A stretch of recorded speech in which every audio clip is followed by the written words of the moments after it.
Madam నమస్తే. నమస్తే. మీ పేరు? నా పేరు వేముల రంగమ్మ. మాది ఏలూరు నియోజకవర్గం 49వ డివిజన్. నేను డివిజన్ ప్రెసిడెంట్ని. మేడం ఇప్పుడు చూసుకుంటే ఆంధ్ర రాష్ట్రంలో కూటమి గెలిచింది కదా, అవును. ఎలా ఉంది చంద్రబాబు గారి యొక్క పరిపాలనా విధానం? చాలా బాగుందండి. కూటమి ప్రభుత్వం వచ్చిన తర్వాత మనకి జనానికి ప్రజలందరికీ గవర్నమెంట్ రాకముందు కూటమి ప్రభుత్వం ఇచ్చిన హామీల కంటే కూడా ఎక్కువ పథకాలు, ఇంకా ఎక్కువ హామీలు బాబు గారు నెరవేరుస్తున్నారండి మనం ఊహించిన విధంగా. అంటే మరి గతంలో జగన్మోహన్ రెడ్డి పరిపాలన చూశారు, మరి ఆయన యొక్క పరిపాలన విధానం ఎలా ఉంది? ఆయన యొక్క పరిపాలన విధానం కన్నా ఈ ప్రభుత్వమే చాలా బాగుందని ప్రజలు బయట కూడా మీకు పబ్లిక్ టాక్ తెలుస్తూ ఉంటుంది. ఇప్పుడు తల్లికి వందనం పథకం ఇంటికి ఆయన ఉన్నప్పుడు అమ్మఒడని ఒకరికే ఇచ్చేవారు ఎంతమంది చెబుతున్నా సరే. అలాంటి చంద్రబాబు గారు ఎంతమందికైనా ఇస్తానన్నా చెప్పి అలాగే ఒక కుటుంబంలోనే 12 మందికి కూడా ఇచ్చారు. అవి మీరు చూసే ఉంటారు. దాని ద్వారా తీసుకున్న తల్లిదండ్రులు చాలా ఆనందాన్ని, సంతోషాన్ని వ్యక్తం చేసుకున్నారు. అంటే ఇప్పుడు మేడం గారు ఇప్పుడు చూసుకుంటే అసలు కూటమి ప్రభుత్వం అందించే పథకాలు ప్రతి ఒక్కటి అందుతున్నాయండి. సూపర్ 6 పథకాలని హామీ ఇచ్చారు. అందుతున్నాయండి. మేము ప్రతి ఇంటికి వెళ్ళి డోర్ టు డోర్ అడుగుతున్నాము. అందని వాళ్ళు వచ్చి వెంటనే దానికి ఉన్న సమస్యలు ఏంటో తెలుసుకొని ఎమ్మెల్యే గారు క్యాంప్ ఆఫీస్కి వస్తే ఆయన చూసి పరిశీలించి ఏ సెక్టార్లకు సంబంధించి వాళ్ళని పెట్టారండి. అవన్నీ పరిశీలించి దానికి తగ్గ పరిష్కారాన్ని పంపించి గ్రీవెన్స్ కూడా పెడుతున్నామండి. ఎవరండి మీ ఎమ్మెల్యే గారు? ఏలూరు ఎమ్మెల్యే బడేటి చంటి గారు అండి, రాధాకృష్ణయ్య చంటి గారు. ఎలా ఉందండి ఆయన పరిపాలన? చాలా బాగుందండి. గత ప్రభుత్వం కన్నా గతంలో ఉన్న ఎమ్మెల్యే గారు ఆళ్ళనాని గారు అసలు ఏం పట్టించుకునేవారు కాదు. ఆయన గుమ్మం దగ్గరికి వెళ్తే లోపల ఉండి కూడా లేరని చెప్పించేవారు. అలాంటిది మా అన్నయ్య గారు ఎమ్మెల్యే గారు ఉదయం 6 గంటల నుంచి రాత్రి 9-10 గంటల వరకు ప్రజలకు అందుబాటులోనే ఉంటారండి. మేడం ఇప్పుడు ఏలూరులో మెడికల్ కాలేజీల గురించి చర్చలు జరుగుతున్నాయి, అసలు ఏంటంటారు? అసలు ఆ విషయాలు ఏంటంటారు? అసలు మెడికల్ కాలేజ్ గురించి చర్చలు ఏంటంటే వాళ్ళందరూ దొంగ ఫోటోలు తీసుకొని మాది 90% 100% పూర్తయిపోయింది మెడికల్ కాలేజీలు అని చెప్పుకొని ఫోటోలు సెల్ఫీలు తీసుకొని పెట్టారండి. అవి అంతా అవాస్తవం. మా నాయకులే కానీ, మా ఎమ్మెల్యేలే కానీ, మా కూటమి ప్రభుత్వ అధికారులే కానీ వెళ్ళి చూస్తే అక్కడ మొత్తం అంతా నిర్విరామంగా అక్కడ చెరువుల్లో మొత్తం అన్నీ కూరుకుపోయి అసలు శిథిలావస్థలో ఉండి అసలు ఓన్లీ పిల్లర్స్ వరకే వేసున్నాయండి. అలాంటి వీళ్ళు పూర్తిగా చేసామని చెప్పుకుంటున్నారు. అదంతా అవాస్తవం అని చెప్పి మా కూటమి ప్రభుత్వ నాయకులందరూ జనాలకి తెలియపరుస్తున్నారండి. వాళ్ళు వదిలేసినవి మా వాళ్ళు మళ్ళీ అవి నిర్మించి 80% పూర్తి చేశారండి. అంటే జగన్మోహన్ రెడ్డి హయాంలోనే మెడికల్ కాలేజీలు అభివృద్ధి చెందాయని చెప్పి ఆయన వ్యాఖ్యలు చేస్తున్నాడు, ఎంతవరకు వాస్తవం అంటారు? అది అవాస్తవం అని తెలుస్తుంది కదండి. చూస్తుంటే జనాలు ఇప్పుడు చూస్తున్నారు కదా, బయటకు వస్తే ఇప్పుడు సోషల్ మీడియా చూస్తున్నారు, బయట తిరుగుతున్నారు జనాలు అందరూ. వాళ్ళు కట్టిన వాటికిను తీసిన ఫోటోలకి చాలా తేడా ఉంది కదండి, చూస్తున్నారు కదా జనాలు. అంటే ఇప్పుడు ప్రస్తుతం ఆంధ్ర రాష్ట్ర అభివృద్ధికి తెచ్చే నిధులన్నీ కూటమి నాయకుల జేబుల్లోకి వెళ్తున్నాయని చెప్పి జగన్మోహన్ రెడ్డి గారు ఆరోపిస్తున్నారు. ఆయన ఎన్నైనా చెప్తారండి. అలాగా చెప్పే ఆయనకి ధైర్యం ఉంటే అసెంబ్లీకి వచ్చి మాట్లాడతారు కదా. ఆయనకు వచ్చే అధికారం ఉంది కానీ రాలేకపోతున్నారంటే ఆయన చేయలేదు కాబట్టి, ఏం చేయలేకపోయారు కాబట్టి అసెంబ్లీకి వచ్చి మాట్లాడలేకపోతున్నారు ఫేస్ టు ఫేస్. అంటే ప్రతిపక్ష స్థానం కావాలని చెప్పి ఆశిస్తున్నారు. ప్రతిపక్ష స్థానం అంటే ఎలాగిస్తారండి? 11 సీట్లకి దానికంటే ఒక రూల్స్ రెగ్యులేషన్స్ ఉంటాయి కదా. మేడం ఇప్పుడు ఆంధ్ర రాష్ట్రం వ్యాప్తంగా ఉచిత బస్సు పెట్టారు కదా, ఎలా ఉంది అసలు? అసలు చాలా బాగుందండి. ఆడవాళ్ళకి చాలా డబ్బులు మనీ చాలా సేవ్ చేసుకోగలుగుతున్నారు. ఇప్పుడు ఇక్కడి నుంచి సపోజ్ జంగారెడ్డిగూడెం కామరకోట వెళ్ళాలంటే అప్ అండ్ డౌన్ వెళ్ళి రావడానికి 200 అవుతుంది. అలాంటిది ఆ 200 ఆడవాళ్ళకి ఇంట్లోకి ఖర్చులకి పచారీ సామానానికి ఉపయోగపడుతున్నాయి. ఆ విధంగా ఆడవాళ్ళు చాలా డబ్బులు సేవ్ చేసుకుంటారు, ఇంట్లో అవసరాలు కూడా తీర్చుకోగలుగుతారండి. మేడం మరి ఆడబిడ్డ నిధి అన్నారు, ఇంకా అది దసరా కానుక వదులుతానన్నారు కదండి చంద్రబాబు గారు, మన సీఎం గారు. మరి ఆటో వాళ్ళకి ఏమైనా న్యాయం చేసే అవకాశం ఉందంటారండి? ఉంది సార్, తప్పకుండా ఉందండి. ఇప్పుడు మనకి ఆటో వాళ్ళకి 15,000 మొన్న ప్రకటించారు కదండి.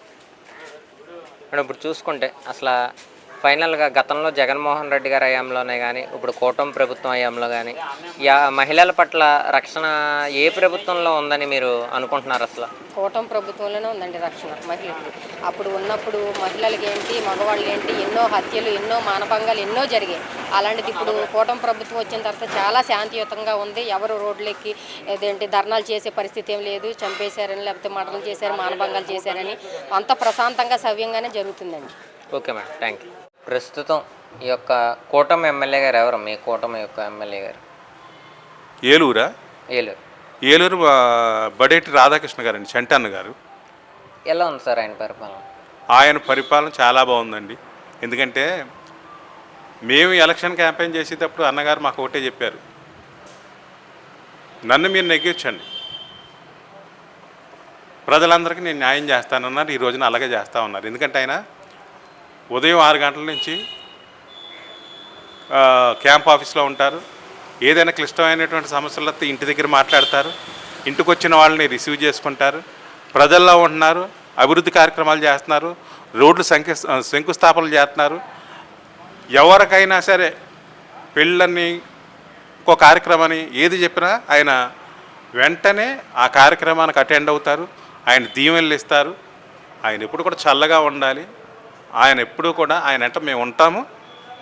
చంటన్న గారికి ఆ దేవుడు దీవెనలు ఉండాలని చెప్పి మనస్ఫూర్తిగా నేను కోరుకుంటున్నానండి. సార్ ఇప్పుడు రీసెంట్గా ఎమ్మెల్యే గారి మీద ఏవో ఎలిగేషన్లు వస్తున్నాయి అంటే వార్తల్లో, ఏంటంటారు? ఏమండి, ఇప్పుడు ఎవరెవరో ఏయో మాట్లాడతారు. ఒక మనిషి ఉన్నారు అంటే అందరికీ న్యాయం చేయలేరు. ఒక మనిషి ఉన్నారంటే అందరికీ నచ్చరు. ఎందుకంటే ఇప్పుడు ఆయన ఏం పనులు చేస్తున్నారు, ఇప్పుడు ఏ కార్యక్రమం వచ్చినా ఆయన ఒక్క ఆయనే చేయాలంటే చేయలేరండి. ఆయనకు ఒక టీం ఉంది, వాళ్ళకి ఏ పని ఎవరెవరు ఏ పనులు చేయాలో ఆయన దగ్గరుండి మానిటరేషన్ చేసుకుంటున్నారు, అప్పచెప్తున్నారు. ఆ పనులు అయ్యాయా లేదని మళ్ళీ అడిగి తెలుసుకొని వాళ్ళకి న్యాయం చేస్తూ ఉన్నారు. ఇంక ఎంతకంటే కావాల్సింది ఏముందండి? ఇప్పుడు గిట్టని వాళ్ళు పడని వాళ్ళు కొంతమంది ఉంటారు, వాళ్ళకి ఏం పని ఉండదు, ఇటువంటి ఎలిగేషన్ చేసి శుభ్రంగా పరిపాలన చేసి వాళ్ళని కూడా ప్రజల్లో ఏదో దోషిగానో ఏదో బూచిగానో చూపించాలనుకుంటారు. కానీ ఏలూరు నియోజకవర్గ ప్రజలు చంటన్న గారి మేలు ఎప్పుడు కోరుకుంటారు. ఆయన ఎప్పుడు దేవుడి దయవల్ల చల్లగా ఉండాలని కోరుకుంటారు. నేను కూడా ఆయన ఎప్పుడు కూడా చల్లగా ఉండాలని కోరుకుంటూ మా అందరికీ కూడా నిజంగా చెప్పాలంటే నేను అన్నగారని పిలుస్తానంటే ఆయన నాకు నిజంగా చెప్పాలంటే అలా పిలిస్తే ఆ పిలుపులో నాకు చాలా ఆనందం ఉంటుందండి.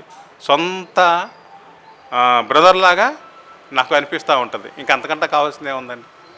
సార్ ఇప్పుడు జగన్మోహన్ రెడ్డి గారు అనే వ్యాఖ్యలు ఏంటంటే రాజధాని విజయవాడ గుంటూరు మధ్యలో కడితే బాగుంటుందని చెప్పి ప్రతిపాదిస్తున్నారు. దీనికి మీరు సమర్థిస్తారా? మరి ఏమండి, అసలు జగన్మోహన్ రెడ్డి గారు మాట్లాడే ఏ మాట మేము సమర్థించం. ఎందుకంటే ఆయన ప్రజల పక్షపాతి కాదు, ఆయన డబ్బు పక్షపాతి. ఇప్పుడు ఆల్రెడీ మన మోదీ గారు వచ్చి అమరావతి శంకుస్థాపన చేసి అమరావతి రాజధాని అని చెప్పి మరి అలాగే మరి ఈ రోజున పనులు జరుగుతూ ఉన్నాయి. కూటమి ప్రభుత్వం వచ్చిన తర్వాత జగన్మోహన్ రెడ్డి గారి హాయంలో 5 సంవత్సరాల కాలంలో అమరావతిని పూర్తిగా భ్రష్టు పట్టించేశారు. కూటమి ప్రభుత్వం వచ్చిన తర్వాత నరేంద్ర మోదీ గారు అమరావతికి కావాల్సిన నిధులు ఇస్తూ ఉన్నారు, దాంతో అభివృద్ధి చెందుతూ ఉంది రాజధాని. అలాగే పోలవరం ప్రాజెక్టు ఆగిపోయింది ఆయన కాలంలో, జగన్మోహన్ రెడ్డి గారి కాలంలో. మరి ఇప్పుడు పోలవరం ప్రాజెక్టు పరిగెడతా ఉంది. స్టీల్ ప్లాంట్ గురించి ఉంది. మరి స్టీల్ ప్లాంట్ ఆ రోజున ప్రైవేటీకరణ చేస్తారంటే వీళ్ళు ఏం మాట్లాడలేదు. మరి ఈ రోజున స్టీల్ ప్లాంట్ కూడా నిధులు ఇచ్చి ముందుకు తీసుకెళ్తా ఉన్నారు. ప్రభుత్వం ఇంతకంటే ఇంకేం కావాలండి చేయటం?